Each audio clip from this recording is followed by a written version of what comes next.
इतिहास जितना दिलचस्प है उतना ही रहस्यमय भी है। इस धरती पर बहुत से लोग आए और चले गए, पर इतिहास में कुछ लोगों ने ही अपनी जगह बनाई, जो इतिहास के पन्नों का हिस्सा बन गए। उनकी ज़िंदगी भी पहेलियों से भरी है। ऐसे ही एक किरदार है पेशवा नाना साहेब, जिनकी ज़िंदगी बहुत ही प्रेरणादायक रही और मौत एक पहेली बन गई। पेशवा नाना साहेब के पिता के बारे में कोई खास जानकारी हमें इतिहास से नहीं मिलती। कहीं माधव राय को उनका पिता बताया जाता है तो कहीं नारायण भट्ट को उनका पिता बनाया जाता है। 19 मई 1824 में बिठूर में नाना साहेब का जन्म हुआ। 1827 ईस्वी में पेशवा बाजीराव द्वितीय ने उन्हें गोद ले लिया। नाना साहेब को बालाजी बाजीराव भी कहा जाता है।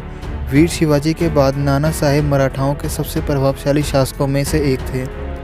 739 ईस्वी में छत्रपति शाहू जी ने पेशवाओं को मराठाओं का शासक बना दिया। शाहू जी का अपना कोई पुत्र नहीं था, इसलिए उन्होंने पेशवाओं को शासक बना दिया।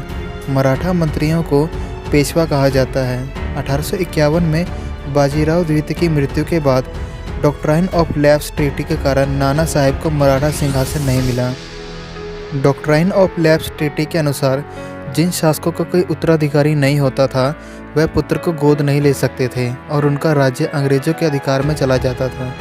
अंग्रेज़ों ने नाना साहेब को 8 लाख पाउंड सालाना पेंशन के रूप में देना निश्चित किया, परंतु नाना साहेब ने पेशवा की उपाधि धारण कर ली और अंग्रेज़ सरकार ने उनकी पेंशन रोक दी। दीवान अजीमुल्ला खान की सहायता से नाना साहेब ने इंग्लैंड की रानी विक्टोरिया को आवेदन पत्र भेजा। अजीमुल्ला ने बहुत से प्रयत्न किए, लेकिन सफल नहीं हुए। नाना साहेब को अंग्रेज़ों के इस रवैये से बहुत दुख हुआ। यहाँ तक फिर भी सब ठीक था, पर जैसा कि इतिहास के हर बिंदु के साथ ही होता आया है, नाना साहेब के इसके बाद का जीवन बहुत ही रहस्यमय है। कुछ इतिहासकारों का मानना है कि नाना साहेब ने मजबूरी में स्वतंत्रता संग्राम में भाग लिया। हालांकि बचपन से ही हमें यह पढ़ाया गया है कि नाना साहेब पहली लड़ाई के शिल्पकार थे। नाना साहेब चुप बैठने वालों में से नहीं थे। अंग्रेज़ों से एक अनबन के बाद नाना साहेब ने तीर्थ यात्रा प्रारंभ की। इतिहासकार मानते हैं कि यह एक तरीका था देश के अलग अलग क्षेत्रों से राजाओं को एकजुट करने का। 18 अप्रैल 1857 ईस्वी को नाना साहेब अपने खास लोगों के साथ लखनऊ पहुंचे। मुग़ल बादशाह बहादुर शाह, बेगम जीनत और दिल्ली दरबार के अन्य लोगों से भी मिले। लखनऊ से चलकर वे अम्बाला पहुंचे। इसके अलावा नाना साहेब बिहार के कुंवर सिंह से भी मिले। जैसा कि हम सभी जानते हैं कि 1857 ईस्वी की क्रांति इसलिए सफल नहीं हो पाई थी क्योंकि क्रांति तय तारीख पर शुरू नहीं हो पाई थी। जनवरी 1857 ईस्वी में एक छोटी सी बात पर कोलकाता के दमदम क्षेत्र में क्रांति शुरू हो गई, पर नाना साहेब ने तय तारीख 31 मई तक रुकने का निर्णय किया। क्रांति का कारण था सूअर और गाय के मांस से बने कारतूस, जिसे सैनिकों को दांत से फाड़ना पड़ता था। पुराने कारतूस को हाथों से तोड़ा जा सकता था, पर अंग्रेज़ों के इस तरह के नए कारतूस लाकर सैनिकों के विरुद्ध विद्रोह करने पर मजबूर कर दिया गया। नाना साहेब का जीवन अंग्रेज़ों से लड़ते लड़ते ही बीता, पर उनकी मृत्यु रहस्य ही बनी हुई है। कानपुर पर अंग्रेज़ों के दोबारा कब्जे के बाद से ही नाना साहेब के गैर ठिकाने की सही जानकारी नहीं है। नाना साहेब के गायब होने के बाद उनके विश्वास पात्र सेनापति तात्या टोपे ने कानपुर पर अधिकार करने की कोशिश की, पर सफल नहीं हो सके। कानपुर से लापता होने के बाद नाना साहेब के जीवन का सही कोई भी प्रमाण या दस्तावेज नहीं है।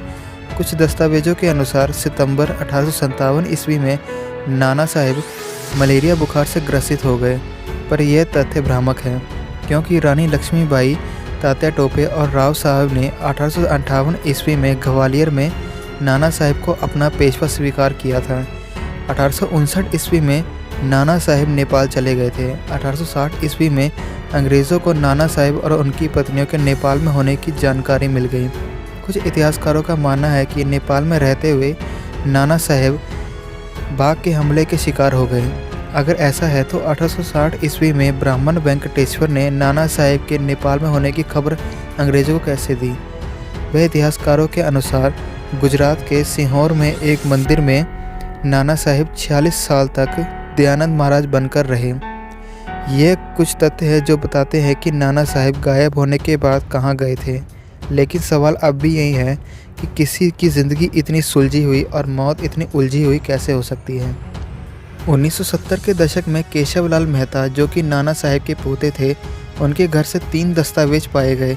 उन दस्तावेजों में से 2 दस्तावेजों पर स्वयं नाना साहेब के हस्ताक्षर थे। ये दोनों पत्र नाना साहेब ने अपने गुरु हर्षराम मेहता और उनके भाई कल्याण जी मेहता को लिखे थे। कल्याण जी ने नाना साहेब की अंग्रेज़ों से बचने में सहायता की थी। कल्याण जी की डायरी भी यही कहती है कि किस तरह नाना साहेब गुजरात आए थे। डायरी के अनुसार नाना जी की मृत्यु 1903 में हुई थी। 1953 के एक हिंदी समाचार पत्र के अनुसार नाना साहेब 1926 तक जीवित थे। ये दावा किया जाता है बाजीराव उर्फ सूरज प्रताप ने, जो खुद को पेशवा नाना साहब के पौत्र बता रहे थे। सूरज प्रताप उत्तर प्रदेश असेंबली के स्पीकर एजी खेर से मिले और उन्हें अजीमुल्ला खान की डायरी का हिंदी अनुवाद सौंपा।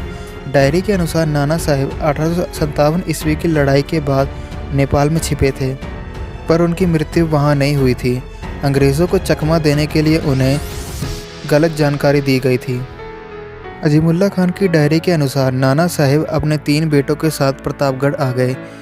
उनके सबसे छोटे बेटे ने एक कायस्थ कन्या से विवाह भी किया। उस डायरी के अनुसार नाना साहेब की मृत्यु गोमती नदी के किनारे सीतापुर में 1926 ईस्वी में हुई थी। अंग्रेज़ों ने नाना साहेब की खोज तो छोड़ दी, पर हम भारतीयों के पास आज भी उनकी मृत्यु का कोई सही दस्तावेज मौजूद नहीं है। तो ये थी हमारी आज की वीडियो। आशा करते हैं कि आपको यह वीडियो बहुत ही पसंद आई होगी। वीडियो थोड़ी सी लंबी ज़रूर हो गई है, लेकिन हम उम्मीद करते हैं कि ये वीडियो आपको बहुत ही नॉलेजफुल लगी होगी। वीडियो अगर पसंद आए तो वीडियो को लाइक कीजिए और शेयर कीजिए। Thanks for watching my video.